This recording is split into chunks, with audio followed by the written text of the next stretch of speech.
ਰਾਵਲ ਰਾਟ ਤੇ ਤੁਸੀਂ ਵੇਖ ਰਹੇ ਹੋ ਵੇਲੇ ਦੀ ਗੱਲ। ਅੱਜ ਦੀ ਇਸ ਬੈਠਕ ਵਿੱਚ ਗੱਲ ਕਰਾਂਗੇ ਕਿ ਹਕੂਮਤ ਪਾਕਿस्तान ਨੇ ਜਿਹੜੀ ਆਖਰੀ ਕੋਸ਼ਿਸ਼ ਕੀਤੀ ਖਾਲਿਦ ਲੋਧੀ ਰਾਈ ਸਾਹਿਬ ਨਵਾਜ਼ ਸ਼ਰੀਫ ਸਾਹਿਬ ਨੂੰ ਪਾਕਿस्तान ਲਿਜਾਣ ਦੀ, ਉਹਦੇ 'ਚ ਕਿਸ ਤਰ੍ਹਾਂ ਉਹਨੂੰ ਨਾਕਾਮੀ ਦਾ ਸਾਹਮਣਾ ਕਰਨਾ ਪਿਆ। ਦੂਸਰਾ, ਪਾਕਿस्तान ਦੇ ਅਸਲੀ chief of election commission Azad Kashmir the PTI ਦੇ ਸਿਆਸੀ ਸਰਬਰਾਹ ਨਾਲ ਗੈਰ ਸਿਆਸੀ ਮੁਲਾਕਾਤ ਤੇ ਨਾਲ ਹੀ $1 ਅਰਬ ਦੀ ਟਕਾ ਟੋਕਰੀ ਹੋਏ ਕੇਸ ਬਾਰੇ। ਇਸ ਤੋਂ ਪਹਿਲਾਂ ਕਿ ਮੈਂ ਤਫਸੀਲ ਨਾਲ ਗੱਲ ਕਰਾਂ, ਸਾਰਿਆਂ ਵੇਖਣ ਵਾਲਿਆਂ ਸੱਜਣਾਂ ਨੂੰ ਬੇਨਤੀ ਹੈ ਕਿ ਜਿਨ੍ਹਾਂ ਹਾਲੇ ਤੱਕ ਮੇਰਾ ਚੈਨਲ ਸਬਸਕ੍ਰਾਈਬ ਨਹੀਂ ਕੀਤਾ ਉਹ ਮੇਰਾ ਚੈਨਲ ਵੀ ਸਬਸਕ੍ਰਾਈਬ ਕਰ ਲੈਣ ਤੇ ਨਾਲ ਹੀ ਟੱਲੀ ਵੀ ਖੜਕਾ ਦੇਣ। ਵੈਸੇ ਤੇ ਇਹ ਕੋਈ ਢੱਕੀ ਛੁਪੀ ਗੱਲ ਨਹੀਂ ਕਿ ਸਾਡੇ ਇਲੈਕਸ਼ਨ ਕੌਣ ਕਰਾਉਂਦਾ ਹੈ, ਉਹ ਹਾਜ਼ਰ ਸਰਵਿਸ ਹੋਣ ਜਾਂ ਰਿਟਾयर्ड, ਆਪਣੇ ਮੂੰਹੋਂ आप इतराफ़ करते ने पाकिस्तान फौज ने अपनी पूरी जिम्मेदारी और दयानतदारी के साथ वो इलेक्शंस कराए। ਇਹ ਤੇ ਹੈ ਨੇ ਹਾਜ਼ਰ ਸਰਵਿਸ ਸਾਹਿਬ।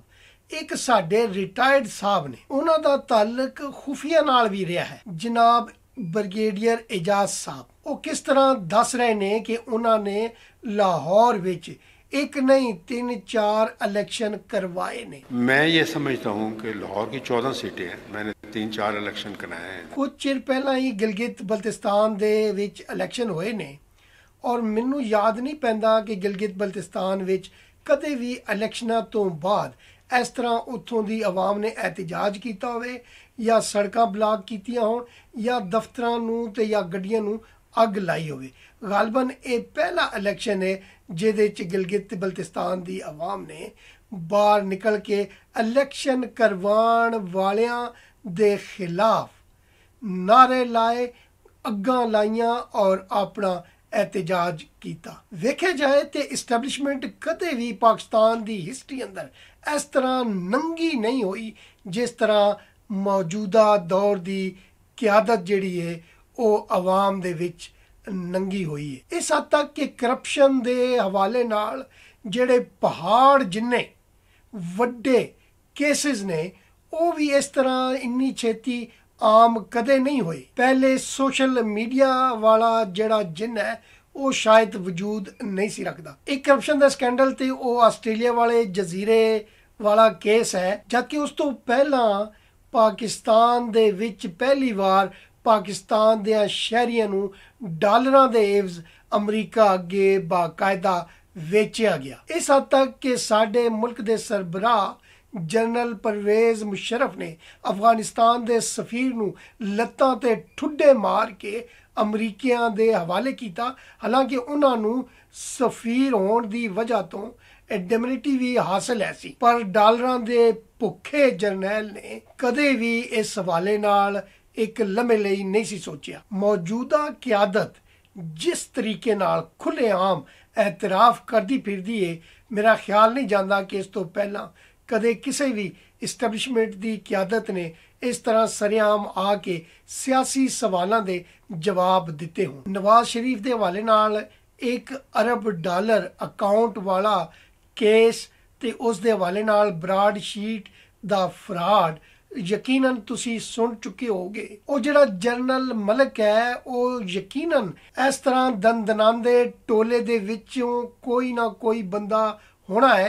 अगर हकीकतन कोई जनरल मलिक उस मोसावी नूं मिलिया है ते अगर वाकई वो जरनैल सी ते उस बंदे नूं किस भेजिया होना है, इस बारे दसन दी लोड़ बाकी नहीं रहिंदी। मैं भरपूर कोशिश की थी कि उस दौरान PIA दे जितने जहाज़ आए सन जिन्हां दे विच शहजाद अकबर साहब या उन्हां तो एक पहले या एक बाद विच आने वाले PIA दे जहाज़ां दे मुसाफरां दी लिस्ट मिल जाए, जबकि एक जान वाले दोस्त ने वादा भी किया, पर रब जाने की गल है कि वो एंड टाइम दे उत्ते मुकर गया। नहीं तो यकीनन अज वो नाम मैं तुहाडे नाल ਜ਼ਰੂਰ ਸ਼ੇਅਰ ਕਰ ਰਿਹਾ ਹੁੰਦਾ, ਜਾਂ ਇਹ ਵੀ ਨਤਾਰਾ ਹੋ ਜਾਂਦਾ ਕਿ ਸ਼ਹਿਜ਼ਾਦ ਅਕਬਰ ਸਾਹਿਬ ਦੇ ਨਾਲ ਜਿਹੜਾ ਵਫਦ ਆਇਆ ਸੀ ਉਹਦੇ ਵਿੱਚ ਹਕੀਕਤਨ ਕੋਈ ਜਰਨੈਲ ਸ਼ਾਮਲ ਵੀ ਹੈ ਸੀ ਜਾਂ ਨਹੀਂ, ਜਾਂ ਸ਼ਹਿਜ਼ਾਦ ਅਕਬਰ ਸਾਹਿਬ ਦੇ ਕਿਸੇ ਕੋਲੀਗ ਨੇ फौजी कटिंग करा के जनरल मलिक ना रख लिया सी, क्योंकि बकौल अहमद नूरानी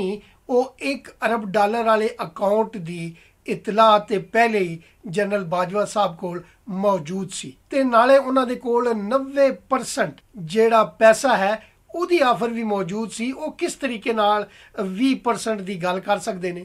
ਬਹਰਹਾਲ ਗੱਲ ਦੂਜੇ ਪਾਸੇ ਨਿਕਲ ਗਈ। ਗੱਲ ਹੋ ਰਹੀ ਸੀ ਇਲੈਕਸ਼ਨਾਂ ਬਾਰੇ। ਹੁਣ ਕਸ਼ਮੀਰ ਦੇ ਇਲੈਕਸ਼ਨ ਆਉਣ ਵਾਲੇ ਨੇ ਤੇ ਸਾਡੇ ਮੁਲਕ ਦੇ ਅਸਲੀ ਵਾਲੇ ਚੀਫ ਇਲੈਕਸ਼ਨ ਕਮਿਸ਼ਨਰ ਇੱਕ ਸਿਆਸੀ ਪਾਰਟੀ PTI ਦੇ ਸਰਬਰਾਹ ਸੁਲਤਾਨ ਸਾਹਿਬ ਦੇ ਨਾਲ ਮੁਲਾਕਾਤ ਕੀਤੀ। ਉਹ ਅਸਲੀ ਵਾਲੇ ਚੀਫ ਇਲੈਕਸ਼ਨ ਕਮਿਸ਼ਨਰ ਜਿਨ੍ਹਾਂ ਦੀ ਖਬਰ ਵੀ ਤੁਸੀਂ ਨਾਲ ਵੇਖ ਰਹੇ ਹੋ। ਉਹਨਾਂ ਇਸ ਮੁਲਾਕਾਤ ਦੇ ਵਿੱਚ ਯਕੀਨਨ ਇਸ ਗੱਲ ਦਾ ਯਕੀਨ ਦਿਵਾਇਆ ਹੋਣਾ ਹੈ ਕਿ ਆਉਣ ਵਾਲੀ ਹਕੂਮਤ ਸੁਲਤਾਨ ਸਾਹਿਬ ਤੁਹਾਡੀ ਹੋਣੀ ਹੈ ਤੇ ਤੁਸੀਂ ਉਸ ਦੀ ਭਰਪੂਰ ਤਿਆਰੀ ਕਰ ਲਵੋ, ਕਿਉਂਕਿ ਅੱਜ ਕੱਲ ਨਿੱਕਾ ਆਕੜਿਆ ਹੋਇਆ ਹੈ। ਇਸ ਲਈ ਅਸੀਂ ਤੁਹਾਨੂੰ ਜਿਹੜੀਆਂ ਲਿਸਟਾਂ ਫਰਾਹਮ ਕਰਾਂਗੇ ਬੰਦੇ ਉਹਨਾਂ ਵਿੱਚੋਂ ਹੀ ਚੁਣਨਾ ਜਿਨ੍ਹਾਂ ਨੂੰ ਤੁਸੀਂ ਟਿਕਟ ਦੇਣੇ ਨੇ। ਨਹੀਂ ਤੇ ਫਿਰ ਸਾਨੂੰ ਬਹੁਤ ਸਾਰੇ ਆਜ਼ਾਦ ਬੰਦੇ ਜਿਤਵਾਣੇ ਪੈਣਗੇ ਤੇ ਥੋੜੀ ਮਿਹਨਤ ਵੱਧ ਕਰਨੀ ਪਏਗੀ। ਨਹੀਂ ਤੇ ਗਿਲਗਿਤ ਤੇ ਬਲਤਿਸਤਾਨ ਵਾਲੇ ਇਲੈਕਸ਼ਨ ਦਾ ਹਾਲ ਤੁਹਾਡੇ ਸਾਹਮਣੇ ਮੌਜੂਦ ਹੈ। ਹੁਣ ਅੱਗੇ ਤੁਹਾਡੀ ਮਰਜ਼ੀ ਹੈ ਕਿ ਤੁਸੀਂ ਕਿਸ ਤਰੀਕੇ ਨਾਲ ਗੱਡੀ ਚਲਾਣੀ ਹੈ। ਸੋ ਇੰਜ ਇਸ ਮੁਲਾਕਾਤ ਵਿੱਚ ਸਾਰੇ ਮਾਮਲਾਤ ਯਕੀਨਨ ਤੈਅ ਕਰ ਦਿੱਤੇ ਗਏ ਹੋਣੇ ਨੇ, ਕਿਉਂਕਿ ਫਿਰ ਉਹਨਾਂ ਬਿਆਨ ਵੀ ਜਾਰੀ ਕਰਨਾ ਹੈ ਕਿ ਅਸੀਂ ਤੇ ਇਲੈਕਸ਼ਨ ਕਰਵਾ ਦਿੱਤੇ ਨੇ, ਸਾਡਾ ਸਿਆਸਤ ਨਾਲ ਕੀ ਲੈਣਾ ਦੇਣਾ। ਨਾ ਅਸੀਂ ਸਿਆਸਤ ਕਰਦੇ ਹਾਂ ਤੇ ਨਾ ਸਾਡਾ ਇਰਾਦਾ ਹੈ। ਹਾਂ, ਸਿਆਸਤਦਾਨਾਂ ਨਾਲ ਮੁਲਾਕਾਤ ਦਿਲ ਪਸ਼ੋਰੀ ਲਈ ਕੀਤੀ ਜਾਂਦੀ ਹੈ। ਤੇ ਆਖਰ ਤੇ ਗੱਲ ਕਰ ਲੈਂਦੇ ਹਾਂ ਸਿਵਲੀਅਨ ਜਰਨੈਲ ਖਾਲਿਦ ਲੋਧੀ ਸਾਹਿਬ ਦੀ, ਜਿਨ੍ਹਾਂ ਆਪਣਾ ਪੂਰਾ ਢਿੱਲ ਲਾਇਆ ਕਿ ਨਵਾਜ਼ ਸ਼ਰੀਫ ਨੂੰ UK ਹਕੂਮਤ ਇੰਗਲੈਂਡ ਤੋਂ ਪਾਕਿਸਤਾਨ ਡਿਪੋਰਟ ਕਰ ਦੇਵੇ ਔਰ ਉਹਨਾਂ ਨੇ ਈਮੇਲ ਕੀਤੀ। ਉਹ ਖਾਲਿਦ ਲੋਧੀ ਸਾਹਿਬ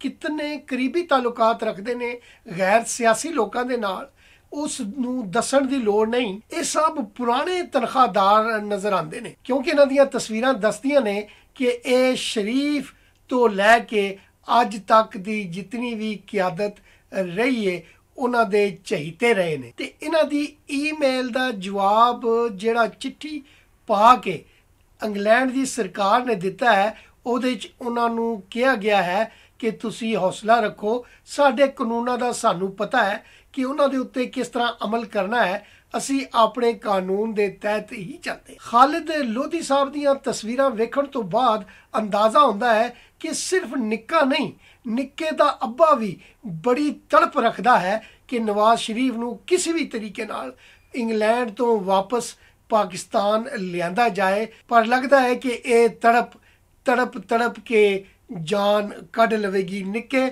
ਤੇ ਨਿੱਕੇ ਦੇ ਅੱਬੇ ਦੋਵਾਂ ਦੀ। ਇੰਜ UK ਦੀ ਗਵਰਨਮੈਂਟ ਨੇ ਇੱਕ ਹੋਰ ਕਰਾਰੀ ਚਪੇੜ ਰਸੀਦ ਕੀਤੀ ਹੈ ਸਾਡੀ ਮੁਲਕ ਦੀ ਉਸ ਸੋਚ ਨੂੰ ਕਿ ਜਿਹੜੀ ਇਹ ਸਮਝਦੀ ਹੈ ਕਿ ਇਦਾਰੇ ਉਹਨਾਂ ਦੇ ਹੁਕਮ ਦੇ ਉੱਤੇ ਜਾਂ ਇਦਾਰੇ ਜਿਹੜੇ ਨੇ ਉਹ ਜਿਹੜੀ ਮੌਜੂਦਾ ਸਰਕਾਰ ਹੁੰਦੀ ਹੈ ਉਸ ਦੇ ਇਸ਼ਾਰਿਆਂ ਤੇ ਚੱਲਦੇ ਨੇ। ਨਹੀਂ, ਸਰਕਾਰ ਇਦਾਰੇ ਸਾਰੀ ਦੁਨੀਆ ਦੇ ਮੁਲਕਾਂ ਦੇ ਵਿੱਚ ਕਾਨੂੰਨ ਤੇ ਚੱਲਦੇ ਨੇ।